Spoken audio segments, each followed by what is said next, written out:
Han, pwede pa tayo mag-usap?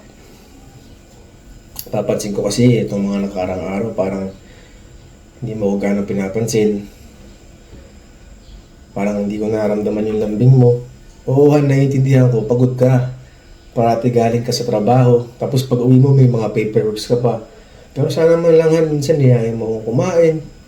Namimiss ko yung sabay na tayong kumakain. Tapos nagkwekwentuhan tayo. Eh, good boy naman ako, di ba? Wala naman akong ginagawang mga kalokohan na. Pagka inutos mo sa akin, sinusunod ko agad. Nilinis ko agad yung mga pinagkainan natin. Naglalaba naman ako. Tapos, kahit na hindi mo ko payagan lumabas kasama yung mga kaibigan ko, okay lang, basta kasama kita. O sige na, mag-cellphone ka na dyan.